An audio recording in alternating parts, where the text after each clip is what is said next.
We got more people coming in. Oh, we got a full crowd today. All right. Um, well, um, Joe, you're our new person, so if you'd like to introduce yourself, where you're coming in from, how you found us, and how the book is for you. Yeah, so I'm Joe. I'm from the UK, the place with all the great weather. Um, and everyone seems to talk about it all the time. Which we do. We do. Every conversation nearly. Anyway, um, yeah, so I found the book through the algorithm, which I know that that's quite a common place to find the book. But so I am going through life coaching, Which algorithm? Amazon. Oh, great. Um, I've got a life coach at the moment and a therapist, and they both are saying that I'm getting stuck. And my therapist was saying the other day that it's like I go a little bit deep and then I kind of almost run away. And then I go a little bit deep again and then I run away. And then the life coach was wanting to kind of connect up with my therapist. And I was like, oh, this is all scary. Da, da, da, da, da. They're Went gonna onto get in Amazon. cahoots. I know, right? Then went onto Amazon and through like kind of all my searches and whatnot, your book came up. It came up a few times actually, and I think I was avoiding it and then looked at the reviews and I was like, maybe, maybe. So it literally arrived on Monday. Um, so I've been searching. I've been Great. searching. Um, and I think we messaged briefly and you said you're on chapter five. Yeah, just finished chapter 5. Great. Yeah. So how are you liking it so far? Finding anything out? Yeah, really good. And it's really interesting because you and my life coach are very along the same wavelength. And I said to him, I was like, "Oh, you guys should like connect up." And he was like, "Oh, I need to sort out my franchise first, and because he's building out his franchise, and he needs to be more settled." And I was like, "Right, okay," but I think it might be in the future that he might want to connect up with you. Cool. Um, yeah. But the book, so like the chapter on the intellect and staying in your head. Like I am completely, yeah, in my head, Mhm. always trying to, like my life coach said to me the other day, he said, how much are you spending your energy on kind of looking out for other people and doing things for other people or kind of finding out information for other people? And I said, probably about 85%, and maybe a little bit more. Um, and I think also through gaining all the information and the intellect, it's I'm thinking it's helping me through life, but like I am seeing it as a hindrance. But I think I've lived so much of my life by it, it's so hard to break out of. Yeah, then what's the alternative, right? Yeah. Well, luckily the book has that in store. Yeah. Yeah, so a lot of what I help people with and what we do here and in other programs, especially cinesmatics, um, is exactly that. Help people get out of their head into their body and switch from thinking to feeling and from analyzing to feeling. Um, you, as you start this process, one of the things that you realize is that feeling is everything. And as I see in that chapter, so many of us have very distorted um, ideas on what feeling is, right? Is it just being emotional, or is it being hysterical, or being reactive, or is it being stoic, or is it being in your head, or all these different things? And my journey, I, as I say, I was a software engineer, designer. Um, I spent a lot of my time video games behind computers, so I knew how to be in my head. And by far one of, if not the biggest things that changed everything in my life was learning how to feel. And not only how to feel my emotions, but how to feel other people, how to feel my way through the world rather than think my way through the world. To be in here and move through the world from my body, having a direct experience with life rather than being up here in my head and looking like I'm watching a movie in a tape projector of everything going by. And that journey required tremendous courage to start facing and feeling all of the things buried inside that I was avoiding. So it's one of these paths that not a lot of people like because it forces, more like invites, them to start facing and feeling the things that they've spent their whole life running from. The downside of that is it's very challenging and confronting. Almost every single person in this room will concur. I think almost everybody has done sessions with me and has done some somatics. And I don't know if anybody would say that there's a lot more out there that's more confronting. Um, and so it can be very challenging. The good news is that it actually works. And I think almost everybody in here, maybe everybody in here, um, has experienced how that actually works and helps. And it's not temporary band-aids, it's not strategies you have to run your whole life, it's not getting in a state, it's not building yourself up, it's not endlessly fixing yourself, it's not being on drugs your whole life. Once you actually face, feel, penetrate, stop all these things, they're done. You get the wisdom, you get the lesson, and you start embodying that, and that becomes just how you live. So you're in for a wild ride for the rest of the book and a journey of getting out of your head and your body. So if you're open and willing to share, what brings you here? You know, what's going on in your life that you have a therapist, a life coach, you're reading the book, and you're on this call. I mean, what's going on for you, so we can see how we can help. Where do you want me to start? Um, so I've been in and out of therapy for years, just because of various different kind of moving around different places because of university and life happenings and stuff. So like the reason why I was in therapy was kind of abuse growing up, abuse within the family and things, and bullying in school and things like that, and not feeling safe. Um, and then I've had a couple of different life coaches in the past, and they've been very kind of what I would call them kind of quite prescriptive Mm. and kind of right, okay, fill in this form and this is like generic information kind of style kind of thing. Um, Color and by then numbers. Yeah.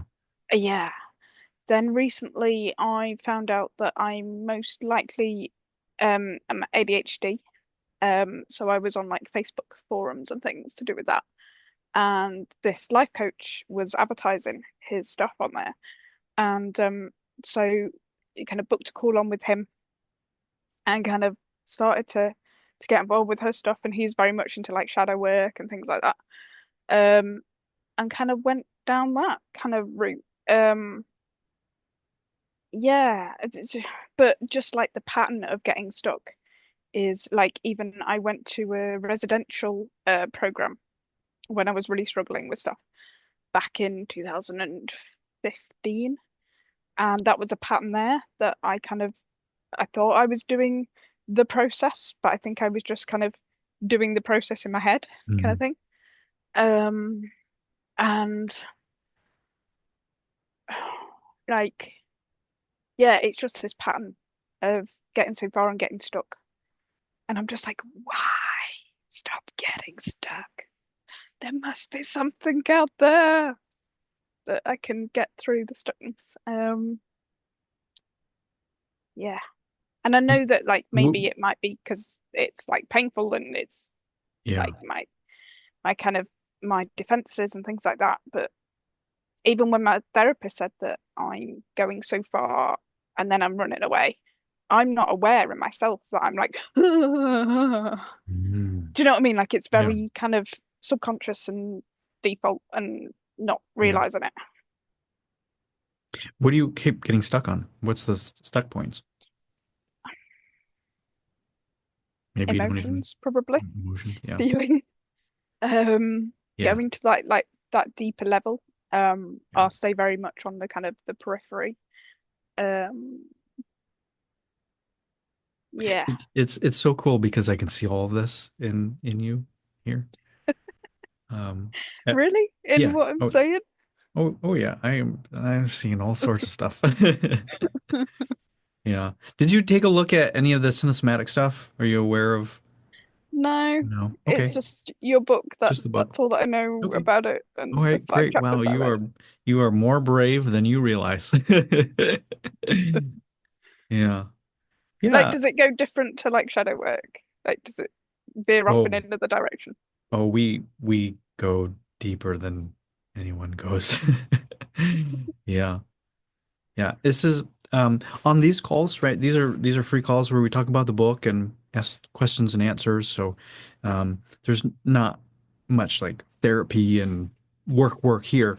We're more connecting Q&As about the book and more of me sort of teaching than actually facilitating work. So what I do is a process called cinesomatics, and we use video and movement to help you see the blocks and the stuck points and the subconscious patterns and stories and the shadow material that runs you. But we don't do it by talking about it. We do it by moving. So we have you move in your body, and your body is going to reveal all this unconscious data. And then it's filmed, and then we play that video back and say, "All right, Joe, do you want to see all of the things that you don't want to see?" And you say, Okay. "No." And I say, "Okay, all right." And then we do that, and then within a minute or two, I know exactly what's getting you stuck and what's happening, and then you get to see it for yourself in your own body. So very powerful, but as I said, very confronting because you are face to face with whatever dysfunctions or myths or traumas or your own manipulations or narcissism or victim or whatever it is. All of it comes through in your body on the video. So very challenging. And also, now you know the truth. There's no more why. There's no more why. And it's not because I have all the answers, because your body has the answers of what's going on. And then so we have processes and work to do to help you, change that and unravel that. Um, so Could that's that. that not get you wrapped up in your head again, of being like, oh no, I'm doing this movement, like I shouldn't do that. And do you know what I mean? So yeah, of course, yeah. So if you're doing that, it reveals that you're doing it. So I'm able to see when you're in your head or you're not, Right. right? Because I'm in feeling. When you're in feeling, you can feel when someone's in their head or in feeling. When you're in your head, you can't see anything because you're in your head. Hmm. So part of this work is saying, all right, Joe, you're doing that thing again. You're doing this all in your head. And then I have ways to help you get out of your head, get into your body. So you're absolutely right. That's what the ego does. It just sort of spins it back in a new way, in a new flavor. Um, but we have tools and methods that nobody else has to help you do that. Hmm. And it's mostly through the body. So you actually, instead of a great example I give is about meditation. You'll see here in the school group, there's a bunch of free somatic meditations that after you read the book, I think may be very helpful for you. But I like to give the example of so many people meditate, right? They meditate to get out of their head, to silence the mind. But they use the mind to quiet the mind. They're in their head thinking to not think. Mm. They're in their head saying, all right, stop being in your head. So instead, I found for myself and for many other people, somatic meditations where you use the body to get out of the head, to get out of the mind, to silence the mind. So instead of focusing on no mind, no mind, no mind, no mind, you're just focused on feeling, feeling, body, body, body. And by default, that brings you out. So yeah, there's all sorts of things. This is one of our many specialties of doing that. And the great thing is it's not belief based. It's not hocus pocus. It's not we need 5,000 peer reviewed studies. It's results. And so you get to experience all of this for yourself in your own body. And then you also have the video of it. So it's not, there's no blind trust. There's no like, oh man, is this working? I'm not sure. No, it's like you see it, it's there or it's not. So for people that are in situations like yourself, it tends to be, I don't want to say the only thing that works, but for people that have tried a lot, as you read in the beginning of the book, it's for people that have done a bunch of stuff and they're still stuck. They've tried nearly everything and it still doesn't work. Well, there's a reason why, because one of this versus in here. So yeah, so far it sounds like you could be in the right place. Yep. Great. Well, it's good to have you here. Anything else you'd like to share? No, no, just great to be here too. Great. Any questions about the book so far? No, no, other than what I've just asked. But yeah, Okay, great. Well, welcome. thanks. All right. Anybody else have anything they want to talk about? Any questions? Any things about the book? Any ideas, concepts, Q&As? Nope. Oh, David. All right. Yeah, I have a question actually. It's always kind of struggled with one of your things in the book. You always talk about understanding like data symbolically, and I've always had trouble understanding that. I always think of symbolic. I think of languages and things like that. So, would you be able to just explain that? Yeah. Yeah, great question. It can be a little confusing because a lot of this stuff I come up with myself. Uh, um, and there's other terminologies in other traditions and teachings that sort of maybe counteract. So in certain groups, they call it, I think it's like non-local, non-symbolic awareness or something like this. And it basically is just like a direct experience of things rather than interfacing through concepts. So when I talk about symbolic awareness, it's not in that same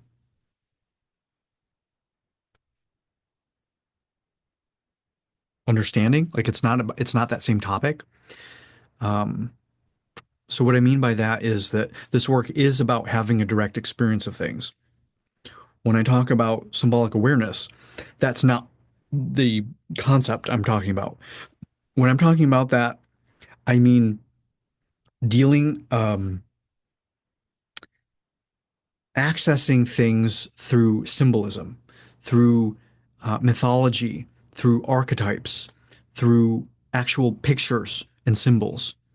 When you start seeing things at an archetypical, mythological, symbolic level, everything looks different. Now, that's different than how we symbolize through language, and it pulls us from a direct experience. Similar languaging, but sorry, I got a ladybug flying around. Um, yes. So what that essentially means, why it's useful, why would you want to do that? Um, Actually, interesting. On my session with Tarun today, um, are you here? No, you said you were going to be here. All right. um, I had a really fascinating emergent understanding. So a lot of this um, work doesn't come from me just sitting around and theorizing stuff. It's emergent. I'm working with clients. I'm working my own life, and a principle just arises. Say, oh, that's how that works. Okay, it just sort of is an emergent theory.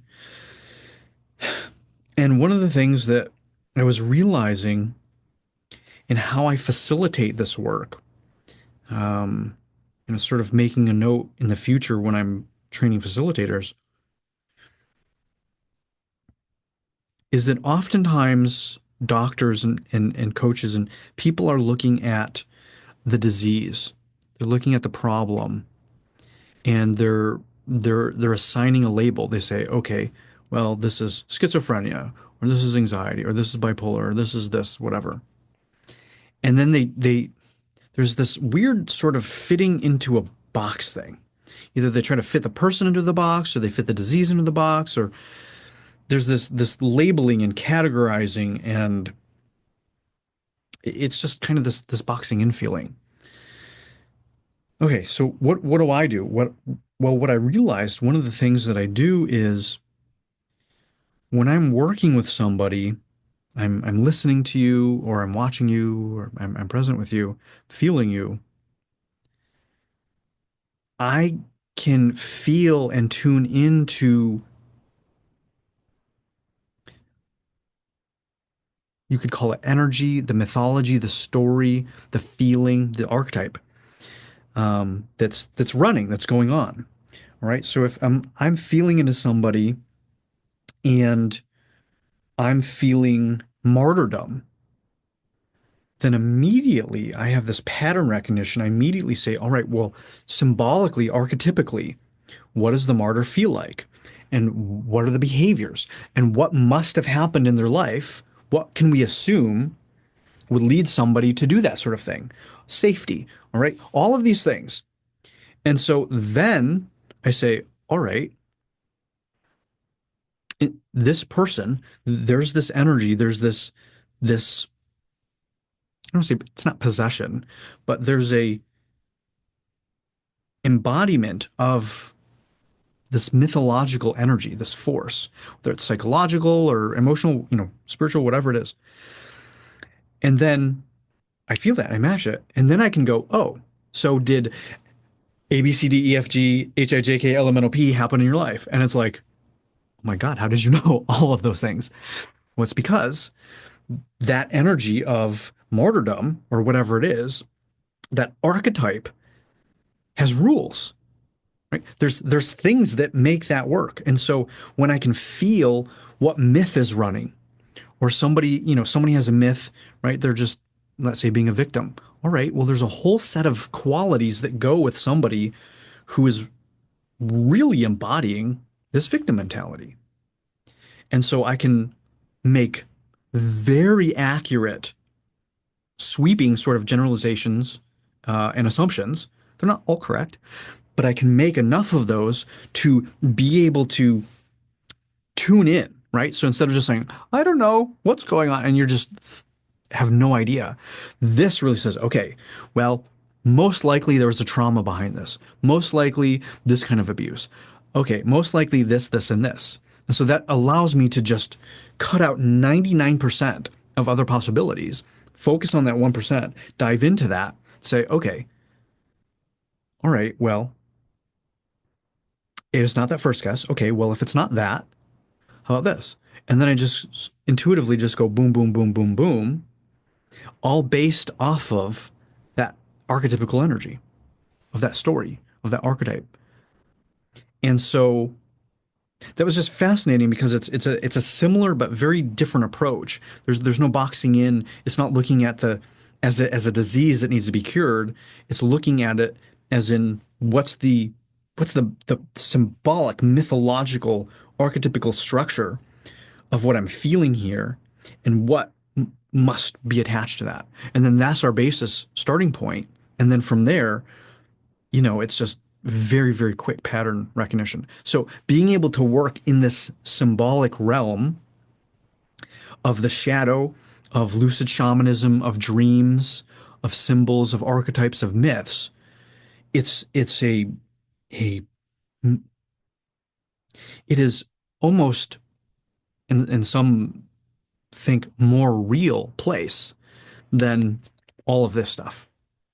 Because you can imagine that one of the things that I bring up, we're doing some more advanced work with some clients because it can be a little of a mind um, bender is one of the frames I like to take on. I'm not saying that this is my absolute belief, but one of the things I like to play with and try on is what if we are the stage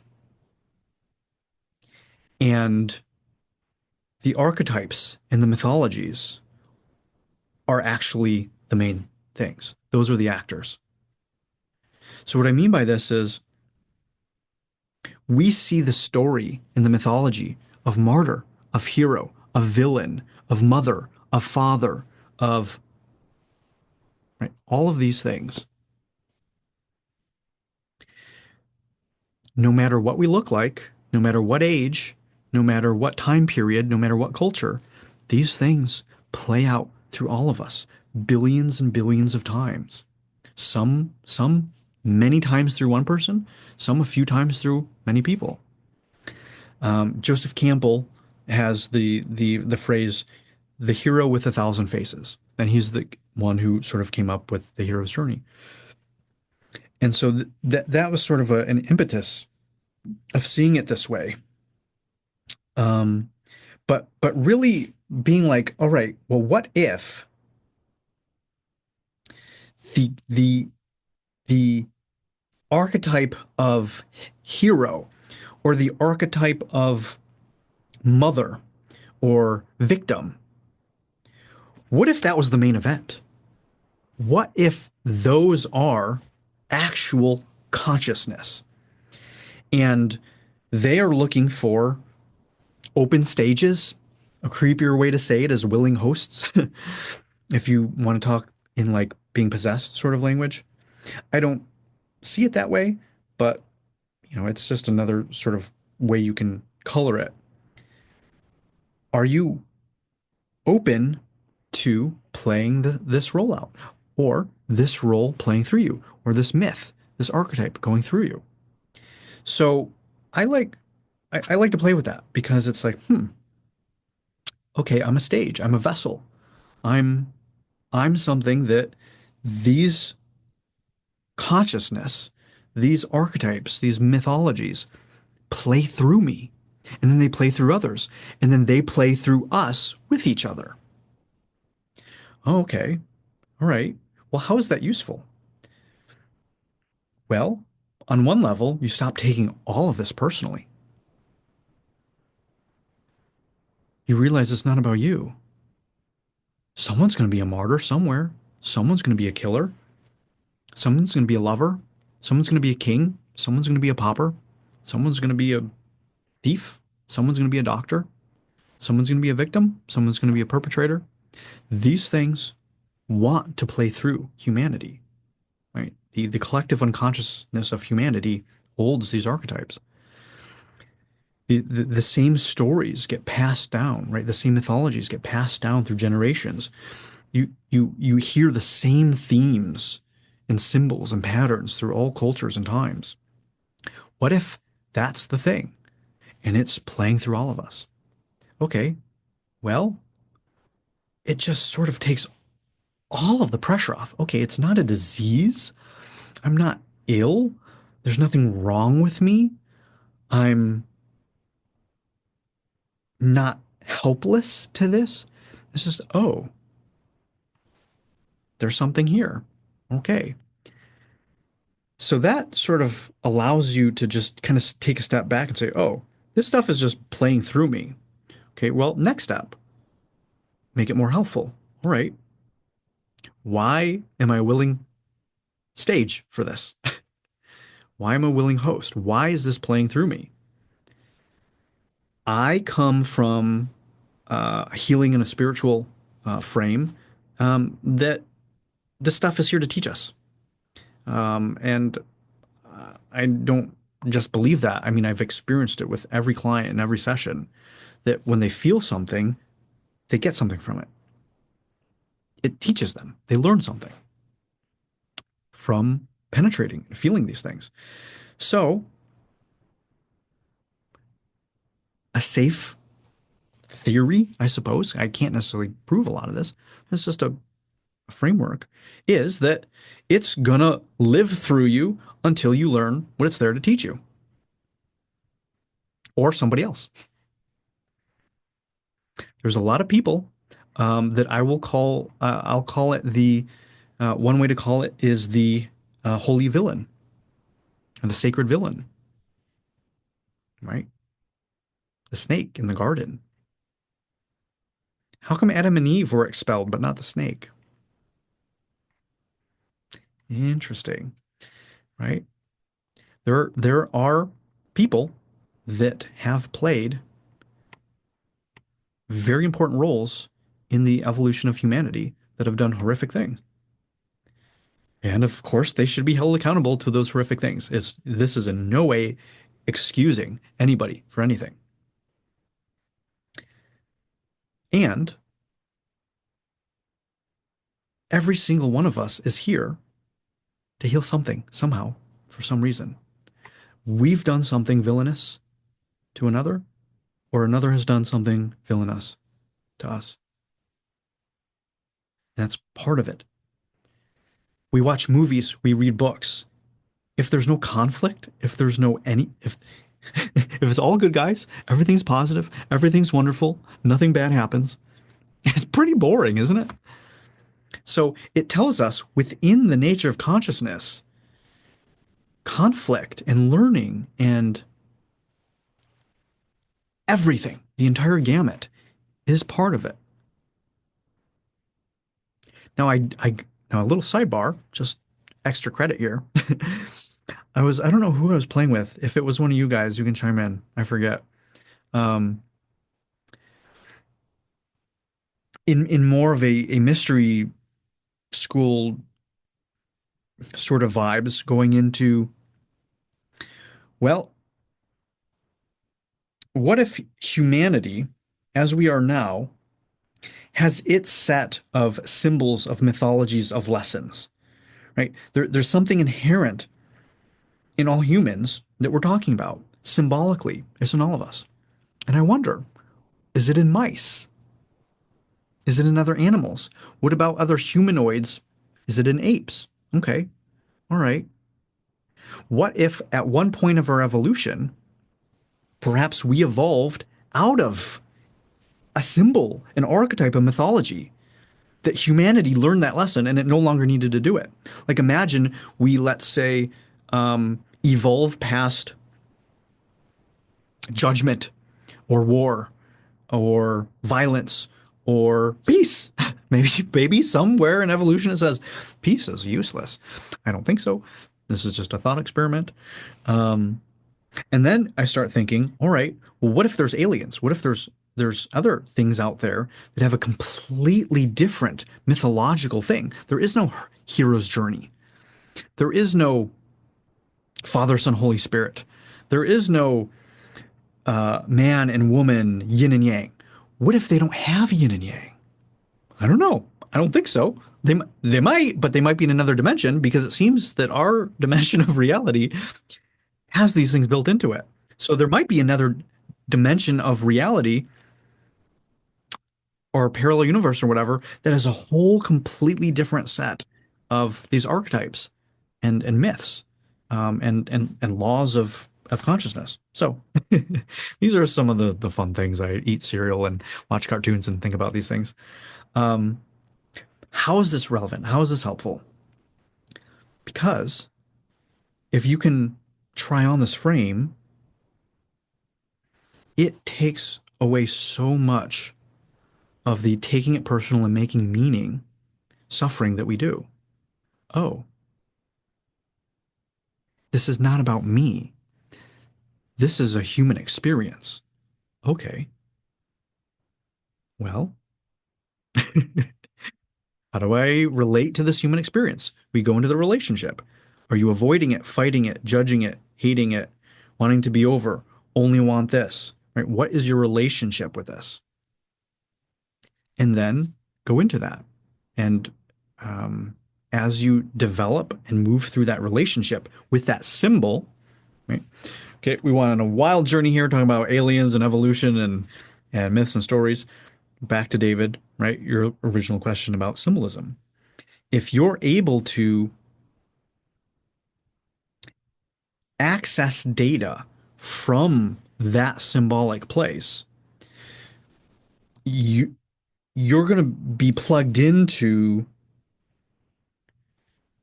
that, the power of that symbol that's been permeating all of humanity for all of the existence as far as we know.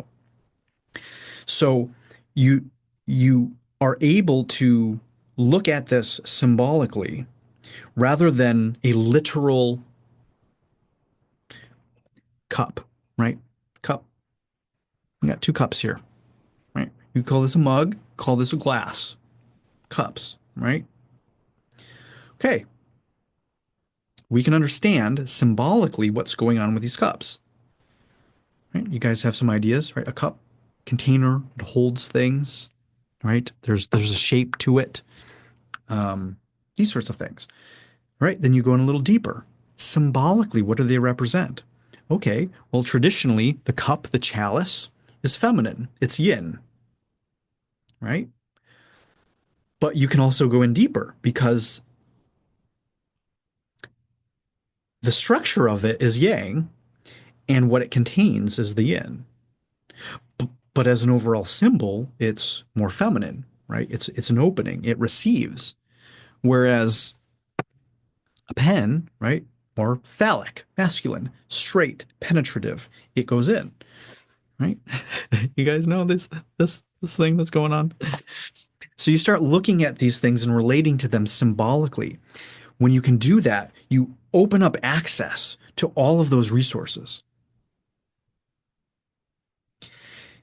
As you do that, both in the external world, like I just demonstrated, and the internal world of the symbolisms inside of you, the myths and the archetypes inside of yourself, you're able to move beyond Maya. You're able to move beyond the matrix, the illusion of nothingness, right? There's nothing to it. Everything becomes richer, and it starts informing you about things, and it starts teaching you. Oh, okay. What does this symbol teach me about how I work? And then it kind of goes wiggling back in full circle to know thyself. So through all of the symbolism in ourselves and in consciousness, as we get into relationship with more and more and more of them, we begin to know thyself more and more and more. And we begin to utilize them rather than these energies just moving through us and we're just a clueless host. We start to gain access to those resources. Oh, okay. Oh, that's what this is. Okay. Then we learn it. And oftentimes, once we learn that lesson, it says, okay, and we don't need to do it anymore. Once you learn the lesson of martyrdom and you stop, you don't need to be a martyr anymore. And the martyrdom archetype goes, okay, all right, who's next? Who's the next person that needs to learn this lesson? So, a lot there.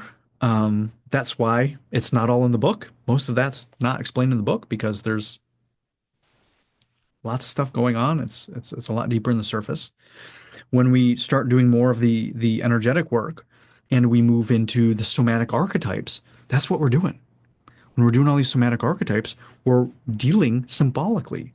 You're not like literally doing these things. You are symbolically in your body, which means that literally in your life, you're doing those things. So, short answer, short question, very long answer. um, but my intention in that wasn't to, and often isn't, to just give a surface level answer. It's to paint a very rich picture and something in what I shared, hopefully in each one of you, probably not all of it, but maybe some bits of it. Oh, okay, helped you. So because there's so many people here, I'm offering, a large variety of doorways and windows and paths into this understanding. So if you're all wondering why I like to take everybody on a long answering journey, besides me just liking to talk.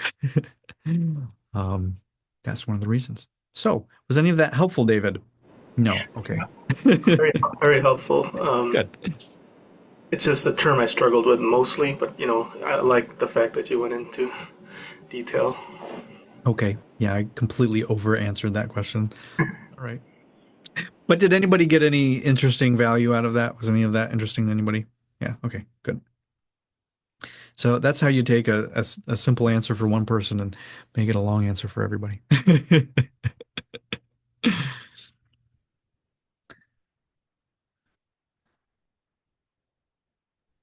I had this image of like the archetypes within the body. Like they would press this button and then they knew that person did this, on command. And then imagining working with you and they press the button and it doesn't go the way the order Yeah. type. So they're like, this isn't what I want to, it's not working what I'm used to. So I'm going to go find someone else. But that was just funny. Think of that. Yeah, well, that happens in most people's relationships. I think I've said this before. Most people's relationships aren't two people relating to each other. It's two masks, two mythologies, two stories, two personas interfacing with each other. And so you'll see a lot of relationships that are based on dysfunctional mythologies, right? Victim, perpetrator, codependent, codependent, right?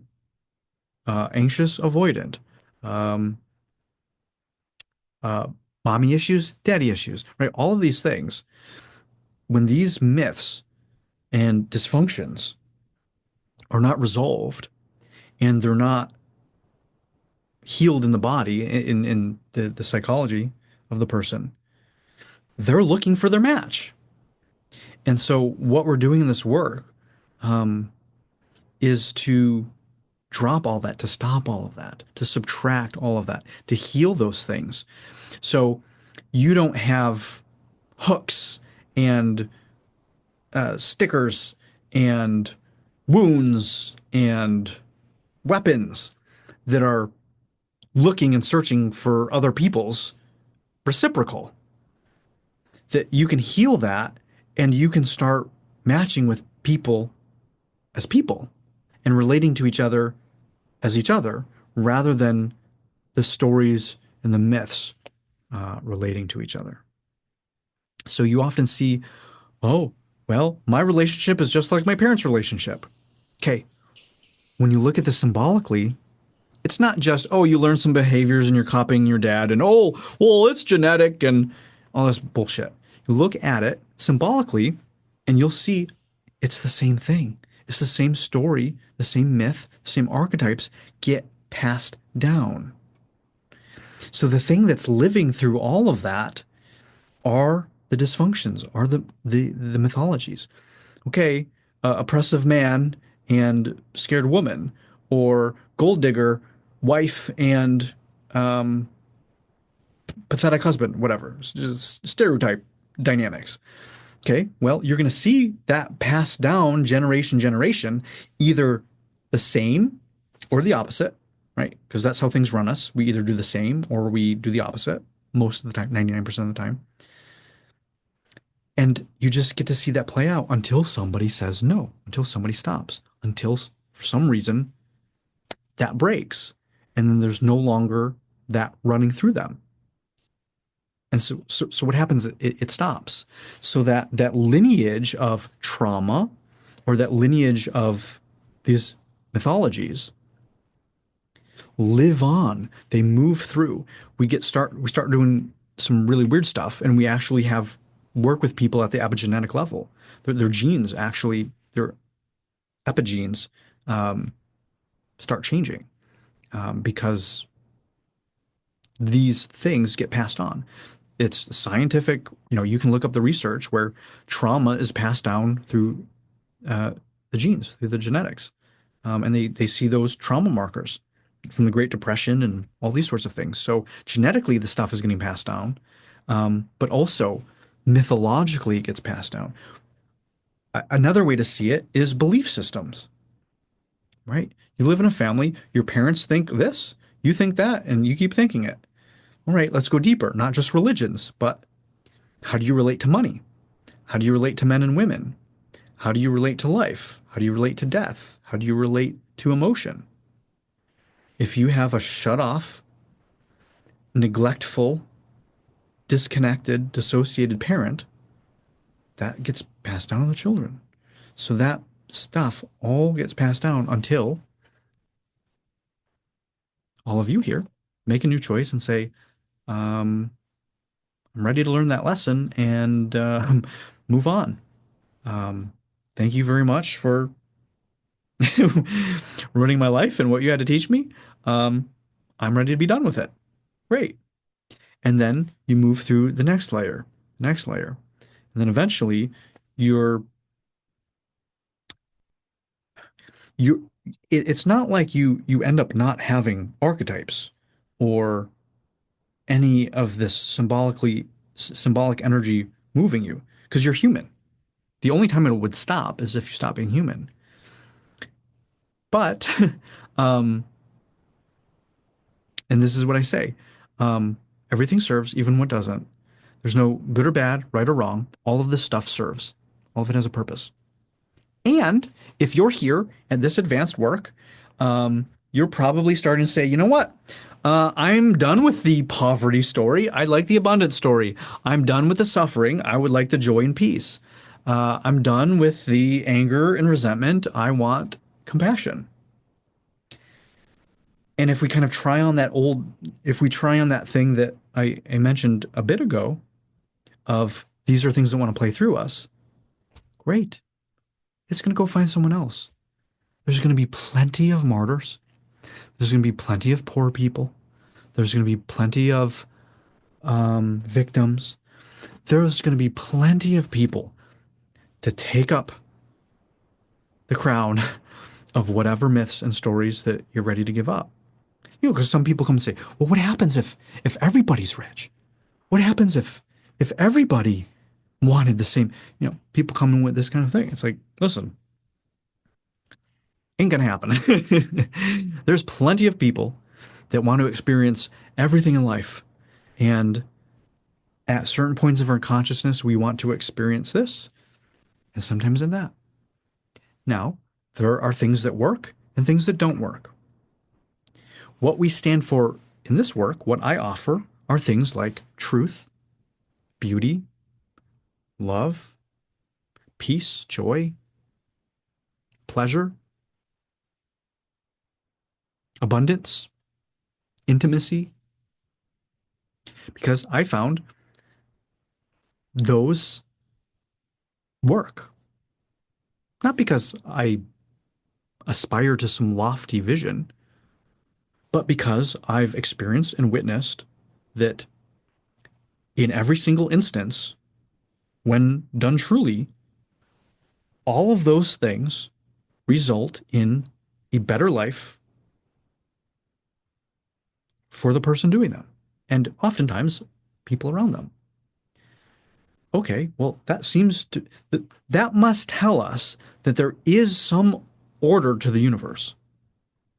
Otherwise, murder, rape, abuse, stealing, lying, cheating, how come those don't make us all feel better?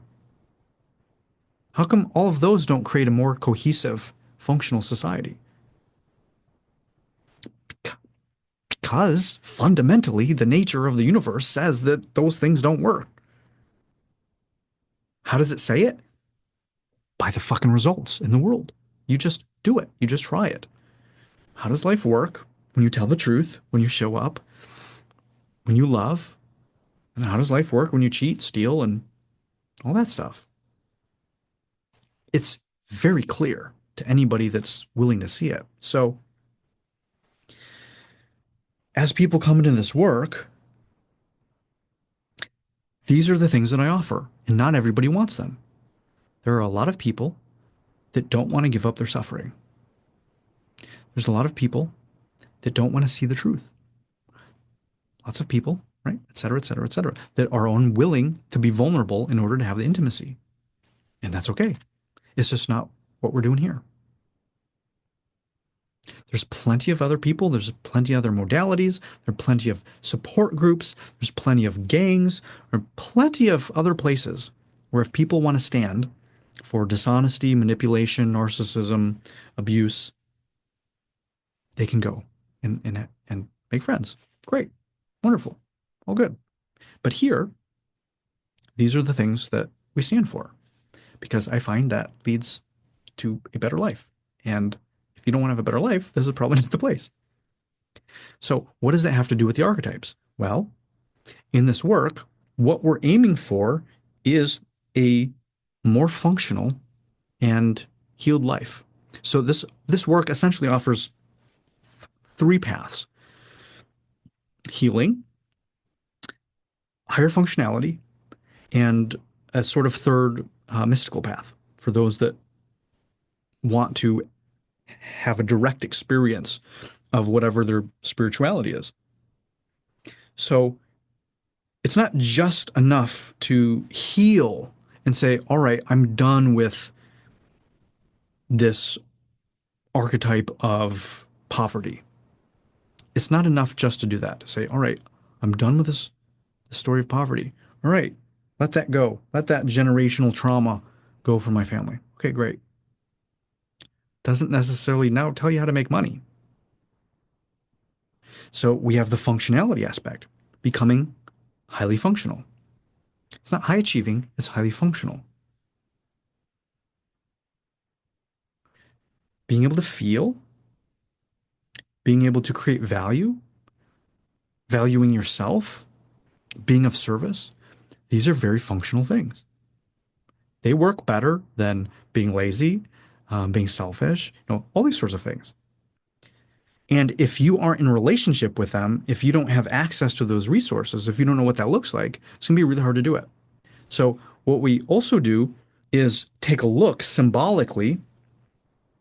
Okay, what does the archetype, what does a highly functional version of this archetype feel like?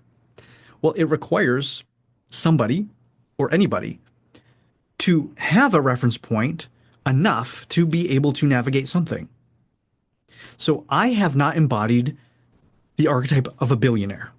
So a billionaire is going to be much more, have a much more accurate felt sense embodiment of that archetype, that energy. It makes sense. However,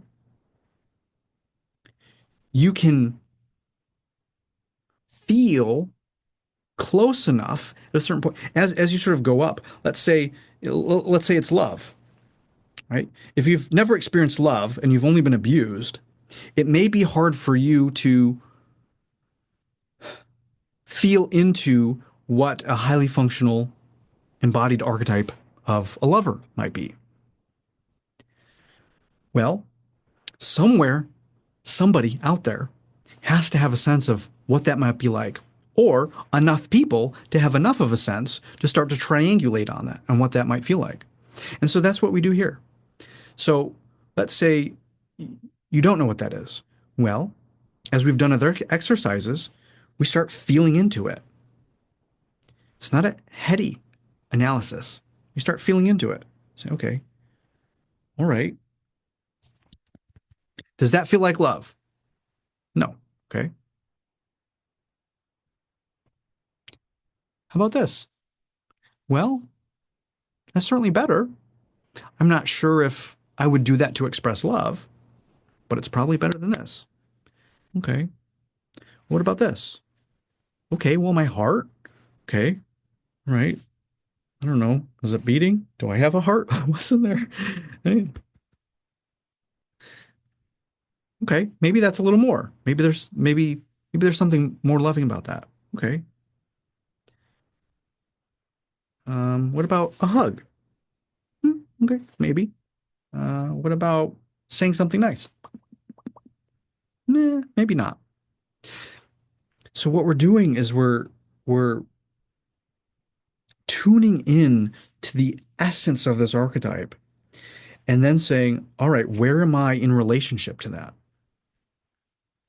And then what we're doing is through our own inner discovery, iterating and re-embodying as we go something closer and closer and closer to something that resembles the essence of that archetype. Now, there is no one way to do it, right? There's probably 500 different ways that people can express and show love and it really feel like love. That's fine. There's no one way. It's not Andrew's way. It's not someone else's way. What you need to discover for yourself is how can you embody the essence of this archetype and through your own unique experience and lens, express it in a way that matches you in your life. So we have reference points, we have role models, we have these archetypes, we have the essence, the symbols. And what we're doing here is, right, how can we get closer to the most functional form of how this works? There's about 100 different ways you can play the entrepreneur journey out. Not all of them work. Not all of them lead to success. And sometimes maybe you don't want success. Oh, okay, great. We can play that out. But what we're doing here, what I think most people come here to do is to become more functional, to have more love, have more intimacy, have more pleasure, have more joy, have more money, have more health, have more spiritual connection, all of this stuff. So that's what we do. Is that the only way to do it? No. But I don't know too many people that pay thousands of dollars to become more dysfunctional. It just doesn't seem the way that the universe works. So I don't make up the rules, guys. I just am observing them. And it says, okay, well, life seems to work better when you're more functional.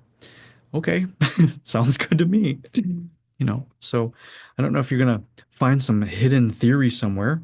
A lot of this stuff is emergent. It's really self-evident when you get into feeling and start relating through life, through a direct experience. Oh, it's obvious this works.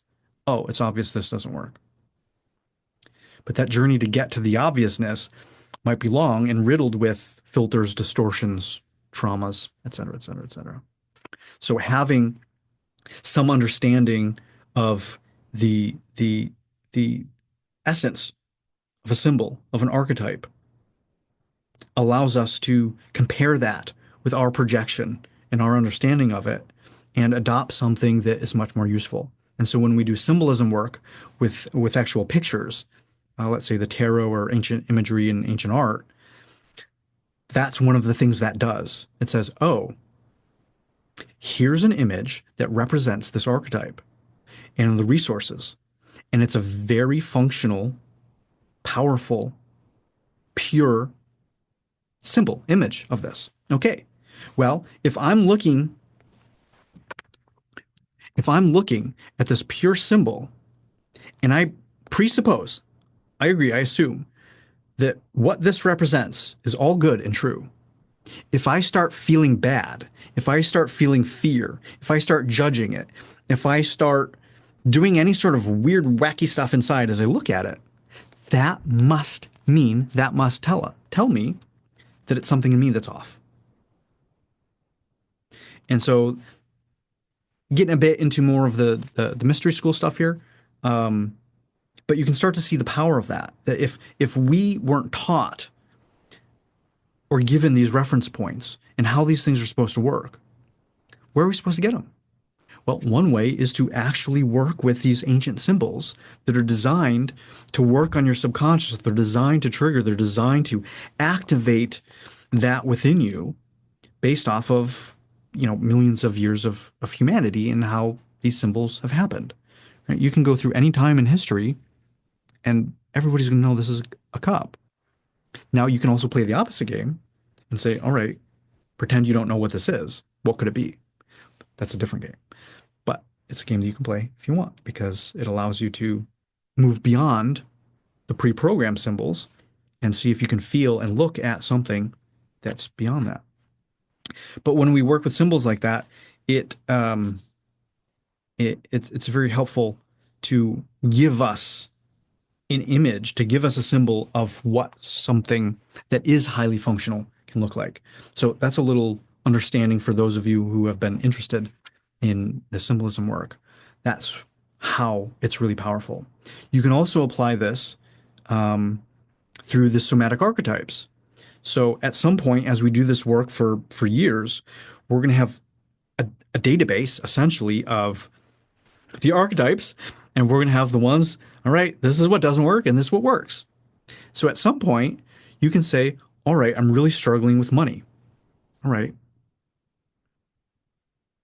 What does somebody who makes a lot of money move like? How do they represent making money? How do they represent investing? How does somebody who's poor like me do it? All right, well, this person, for example, I'm not going to list people's fucking income on it, but you guys understand how powerful it could be. Say, I never grew up around wealthy people. I have no idea what it feels like for somebody to represent peace and abundance and wealth. Oh, well, that guy might not be perfect. I don't like everything about that, but fuck, that's a lot better than what I'm doing. So if I at least adopt that, I'm going to be way better off. Or intimacy or courage. What does courage feel like? I've been scared my whole life. All right. Okay. What does safety feel like? That's a cool one. What does it feel like for somebody to show safety in their body and not be scared, not be afraid? Oh my God, I've never been around somebody that was like that. Everybody I've known has been anxious. I'm anxious. I've never felt peace. Oh.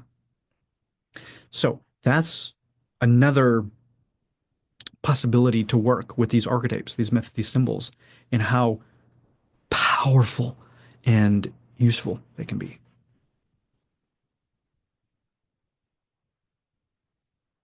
So I don't know if anybody asked for any of that, but you got it. So, what are you guys hearing? Anything interesting? Anything helpful? Anything? Um, I love the part when you said we were like a stage. It's almost like that image for me, and all the actors are playing. It's like a projector, and then the things are being projected onto it. And then do we identify with those? Do we learn the lessons? It's very interesting. I really enjoyed all of that. Thank you. It was very helpful. Great. Thank you. I'm glad. I was really curious when you said, I don't know what the image was that you held up on the book, but you were talking about symbols, kind of like the tarot, but I was curious, you were saying that these kind of ancient symbols have some sort of perfection to them, that then if we look at them and we're judging them or avoiding them or in some way, then we can tell we're misaligned. Yeah. And I was curious, like, how do you know when a symbol has that kind of integrity that you can bounce off it? It's a great question.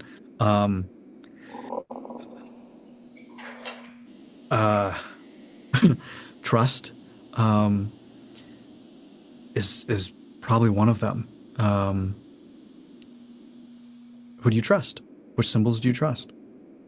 There's a lot of symbols out there that you can't trust, and a lot of people worshiping those symbols. Worshiping, I don't necessarily mean like a cult, but yeah, so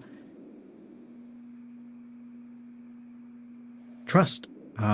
That's why a lot of these teachings have been passed down through secret societies, through mystery schools, because a lot of those symbols made public, people react to, right? You can have the symbol of, I mean, you can imagine lots of symbols that people just freak out about. You're like, it really has nothing to do with that, but people buy into it. So a lot of those things had to be hidden to become esoteric rather than exoteric.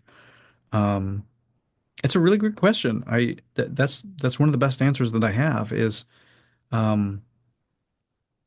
this work that I do specifically with symbolism is a sort of initiative work process. I don't advertise it. I don't work with it with everybody. A lot of people that come to my intensives is when they get initiated into doing the symbolism work, because it's very advanced. I was initiated into it through my teacher, my mentor, who is my lineage in more of these teachings. So for me, it's just been trust, and then from that trust, experiencing it, saying, "Holy crap! Okay, I'm looking at this thing that says the fool, and all I can think about is being foolish and dumb and stupid. Okay, well, this can't possibly be helpful. Like, this couldn't possibly only mean that. Maybe it does." And I say, "Oh my God, this is the worst fucking image that I could get. This is everything else looks great, and this is the one bad one." So through that whole process and experience, you can start saying, okay, well, if I assume and trust and I know the source, okay, what must that mean? And so then you go through that process. And if on the other side of it, you're more expanded, you have a greater awareness of consciousness and how life works, then it's probably useful. But absolutely great question with not a lot of great answers, because there's a lot of stuff out there um, that is imprinting the wrong. I don't take that back. Not the wrong, but incorrect, inappropriate, dysfunctional, malicious sort of impressions on things. Um, and then if you have people interpreting them for you, whew, then you're into a whole nother basket of possible trouble. So I've worked with trusted symbols that have been entrusted to me. And then over time, I've found other ones that, with that intuitive feeling, understanding, embodied knowledge, I can see the power of that from a pre-existing sort of framework that I can trust and say, okay, this is very useful. This is very good. I can also, at this point, sort of feel a purity to it, because when you get a certain reference point of something that's perverted or pure, you're also I'm also able to sort of feel that distinction. Um, I'm not sure when we did it. Did we guys do this on an Awaken call where I brought up the crown on the baby and the mother? Yeah. So that's a great example of what happens when people project their distorted ideas of these symbols, right? Because the crown is a symbol. It's a very powerful one. It can represent a lot of great things. It can also be used from ego. It can be used from distortions. So when we do this as a group process, all of that comes out. And so one person's like projects onto it, and then I'm holding this energy of knowing and experiencing these symbols as highly functional and pure. And so I can feel that there's a dissonance from that projection, and then they get feedback and et cetera, et cetera, et cetera. So that's sort of how that process works.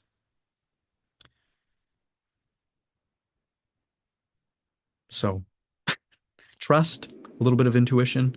Otherwise, it can be hard.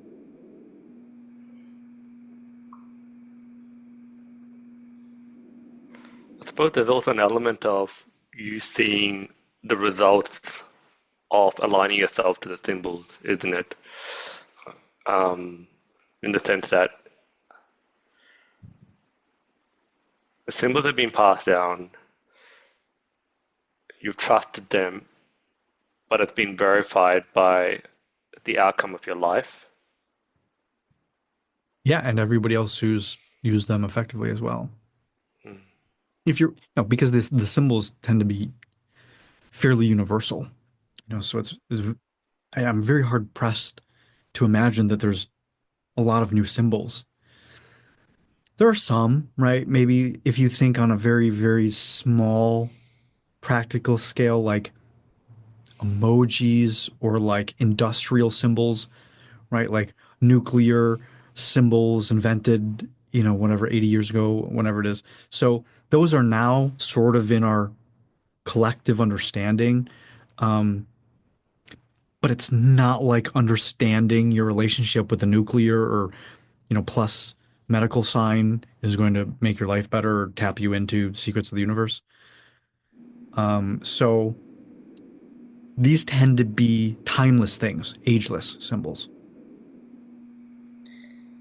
And this may be too in the weeds, but do you use just the major arcana of the tarot or the minor as well? All of it. So with one of the, I think it's like the Seven of Swords. That's like an image of a man stealing swords and like creeping away from a camp. So what I'm curious, like with something that might have an easy, maybe clearly this is my projection, but like a moral, an ethic to it, or like an easy comparison where you might think immediately that's immoral. Like how do you what? Maybe this is well. I'm curious what the like correct orientation to that would be. Yeah, great question. We're 15 minutes over time. I'm just kidding. I'll give you a little something. Um, so yeah, the first thing we would want to look, which you already thought of, was your projection. So the primary use we start using these for is um, to start clearing up all those projections. So after those are cleared up, then we can see it clearly, and it will tell us. It will say what the moral or ethical order of life is. And if you're working with a bunch of symbols that give you bad morals and ethics that don't work, those are bullshit symbols that are not true or safe or good. Um, it goes back to what I said. Does that work in life? Very practical. Does stealing work? No. It temporarily works to get money from somebody, and it may work for a long time for that person not getting caught.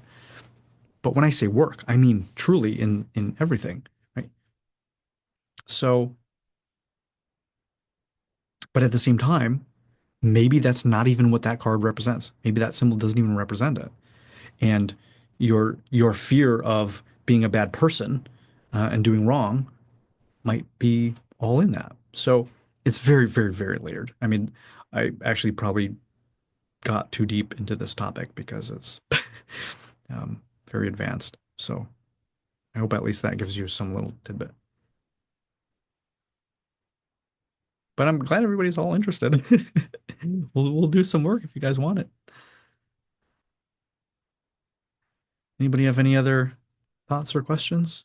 Anything they've learned or realized? Anything, any gold nuggets they've got?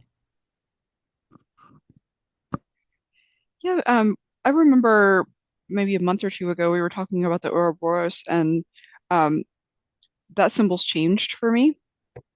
I'm literally sitting there looking at it in your background, and it symbolizes more of like giving birth to I picked yourself the wrong direction. Damn it. now instead of like eating its own tail. So it's already changing for me. So I'm almost thinking that's a symbol that No, it's just kind an of falls in that accident that category. the only symbol in my room is the Ouroboros. It's completely irrelevant. It has no meaning. Do not. These are not the symbols you're looking for. It's okay for us to go. It's okay for us to go. Yes, exactly. And that's amazing. We work with a symbol. Um, Darun, maybe you could talk about that for 2 minutes or less. But we've worked with some symbols and they've changed over time for him. And that's what happens as you start integrating and start healing and transmuting all of that stuff. The symbols change. You integrate each level as you go, and the symbol actually becomes richer and richer and richer and richer. And you're able to sort of multi-dimensionally, well, at least I am able to multi-dimensional see all the different meanings at will, right? So I can look at the Ouroboros with any client and immediately go in with them with how they're seeing it, but then also know that there's these 50 other ways to see it. Yeah, it's so powerful. It's really cool. But it's cool that just over time, just having it back there, oh, it's almost like I planned it, but I didn't. Stuff working on your guys' subconscious over the years and months. I would never plan something like that. Tarun, any little quick share on your experience? Very quick. Can you hear me? Hmm. Yeah, very ominous, Andrew. Mm. You don't sound like a very evil mastermind at all. Yeah, no, relatively recently, and I shared it with the fellowship call as well. We were working on the sun card, and there's a naked child on a horse with the sun, and it's really interesting. Initially, it started off with I couldn't even get in really into the card. I had so much crap coming up just seeing a naked child. I'm like, oh, that's disgusting. Why should your naked child be in there? It wasn't even the point of the card. And as we delved deeper and just dealt with my projections and Yeah, it was dealt with called the what happened in the sun, and past, he just couldn't even see the sun. He was so wrapped up. it, absolutely right. It was called the sun. Yeah, and I just saw naked child. I'm like, the child should be naked, and all this crap that happened in the past. And then I started to see, oh my goodness, the sun. And then I started to notice, like in front of me, as all the projections actually was dealt with and addressed, then I could start to see, oh my goodness, I'm actually noticing the sun for the first time. And I could never see the sun through all that judgment. And then working on the sun, then that started, more stuff came out. And so it was like, we haven't even got to the mystical part yet. There's still projections after Yeah. projections, but there's layers and layers. And it was literally changing in front of my eyes. It was really, really cool to see. Yeah, and all of that relates to how you perceive in the world too. Mm, And other stuff that came up that, you've already shared about, we don't need to get into, but what that initiated for you has been massive. yeah, Um, yeah. yeah, and And I could relate to my child a lot better. it wasn't even fucking the point of the card. You're not even Yeah, to the point of the card yet. yeah. Yeah, it's amazing. Yeah, It was really wonderful. Yeah. great. Thank you for sharing. Right, Joe, how you doing over there? Are we weirding you out yet, or what are you finding out today? Yeah, a lot of it kind of has gone over my head. That's okay. But general kind of concepts have kind of landed and interested in more. And yeah, it's been good. All right, good, great. Yeah, we're with a group of people that have been doing this almost a year, and I have clients that for maybe a year and a half, 2 years. So yeah, it's so cool. Like everyone here is like in the paid programs, and they come up to the free calls because um, yeah, everybody's so supportive of each other, and um, we're always happy to meet new people coming in. So have a tendency on these free calls to everybody's been doing this, so we just explore some things like that. So I'm glad you're getting something from it, and yeah, thanks for joining. Thanks. Glenn, you have something? I would just say I think this is the most profound monologue of yours that I've heard, Right. and it's great. I like going into the woo woo, but I took a lot of practical notes. Some really good nuggets caused me to think about some things, and gonna delve into those a little more. But yeah, really good call. Great, thank you. You have no idea how much my ego loves hearing that. Oh, your monologue was great. Oh, thank you, thank you. But I'm glad that was helpful for you. Yeah, very good. Yeah. I love going into stuff. I love sharing. In the group work, we're doing uh work. So I don't get a chance to monologue for an hour. So that's what these are for. Anybody else? Thanks, Glenn. Jonathan, Julie, Elaine, Heather, Neil. I just thank you. I enjoyed it too. Just I always every time I listen to you, it's like I get it shaves off a little bit more, a little bit more, and I it becomes more clear, and so I'm really grateful. Thank you. You're welcome. You're welcome. Can't wait till next fellowship call to ask you about all your orgasms. Not here, but on the fellowship, we'll Actually, talk about it. about talking, I'm like, I can do that. It's okay, Yeah, so I am working through it, which is great. it's amazing. I mean, you're inspiring so many people. Yeah, Yes. yeah. And I had another lady today, and she said, Elaine, you are doing so good. I can see it in your eyes. Whatever you're doing, just keep doing it. Just Who is this? having this is a lady in the store that I Okay. always talk with, an older lady, but she Oh, recognized it, and it's like, oh my gosh, it feels so good to I'm glad she got my payment.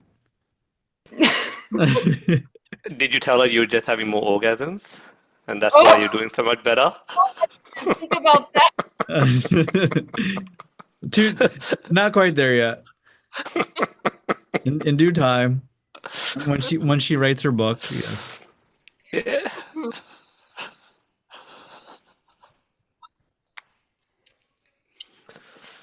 All right. Julie, you have something? You're unmuted. Some last words? Yeah, I was just saying that I really enjoyed the way you explained that. I was thought back to the amnesia exercise where you think you have amnesia from the start of the book. I think it was Yeah. his first Yeah, the first part. chapter. Yeah. Yeah, it was really it brought me back to that. You have amnesia and see things like the new sort of outlook and you come to them fresh. And yeah, it was really good insight. Great.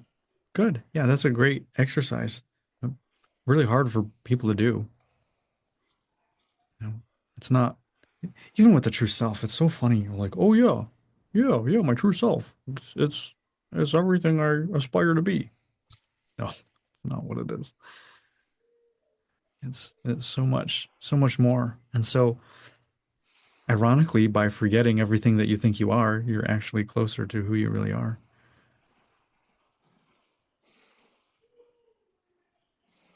Yeah. It would be gobbledygook spiritual psychobabble if we didn't actually have movements that prove it and demonstrate it. Everything we talk about here, we can show it in the body, we can show it in the work. Anything we can't, I either asterisk and preface say, this is just a fun idea I have, or we don't do it. Glenn, come on. Yeah, I had an interesting take on the amnesia thing of my own. That this question came to mind was, what if I had no family? Mhm. And that really, like, wow, yeah, if I didn't have this person to like worry about what they think of me or something, it was pretty good That's a good one for exercise you. for me. Yeah. Yeah. It's probably reveal a lot of the codependencies or, need for approval or whatever it is. Playing small. Playing small, yeah. Letting them hold you Yeah. back, yeah. Taking you out, yeah. That's a good one. All right, guys. Phone call. Thank you for listening. Fun to share. Heather, you got something? No, just to say thank you and welcome, Joe. All right, guys. Yeah. We'll see you next week and see some of you at the fellowship and see some of you at the workshop. Take care, everyone. Right. Bye, Take care. everyone. Good Thank you, night. Thank guys. you. Bye.